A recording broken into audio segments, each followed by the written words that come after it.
యేసుక్రీస్తు నామంలో మీ అందరికీ శుభములు.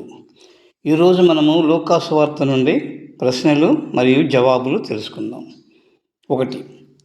మనుష్య కుమారుడు దొంగ వలె అనుకొనని గడియలో వచ్చును అని ఉపమానం చెప్పి మీరు సిద్ధముగా ఉండుము అని యేసు చెప్పినప్పుడు పేతురు యేసును ఏమి అడిగాను?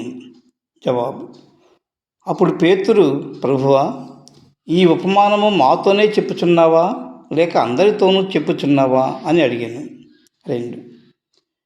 యేసు ఎలాంటి దాసుడు ధన్యుడు అని చెప్పుచున్నారు?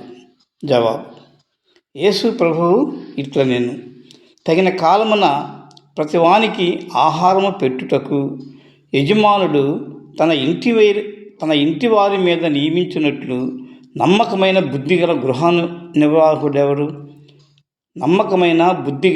నిర్వాహకుడెవడు? ఎవని ప్రభువు వచ్చి వాడు అలాగ చేయుచుండుట కనుగొనును ఆ దాసుడు ధన్యుడు అని యేసు చెప్పాను. 3. దాసుడు మంచివాడైతే యజమానుడు ఏమి చేయును? జవాబు: దాసుడు మంచివాడైతే యజమానుడు తనకు కలిగిన దాని అంతటి మీద వాని ఉంచును. 4. దాసుడు చెడ్డవాడైతే ఏమి చేయును? జవాబు: దాసుడు చెడ్డవాడైతే ఆ చెడ్డ దాసుడు నా యజమానుడు వచ్చుటకు ఆలస్యం చేయుచున్నాడని తన మనసులో అనుకొని వాని క్రింది దాసీలను కొట్టి తిని త్రాగి మత్తుగా ఉండును. 5. యజమానుడు ఎప్పుడు వచ్చును? జవాబు: దాసుడు కనిపెట్టని దినములోను దాసుడు ఎరుగని గడియలోను ఆ దాసుని యజమానుడు వచ్చును. 6. యజమానుడు వచ్చి ఆ చెడ్డ దాసుని ఏమి చేయును? జవాబు: యజమానుడు వచ్చి ఆ చెడ్డ దాసుని నరికించి అపనమ్మకస్తులతో వానికి పాలు నియమించును. 7. ఎలాంటి దాసునికి కఠినమైన శిక్షలను అనేకమైన దెబ్బలను తగులును?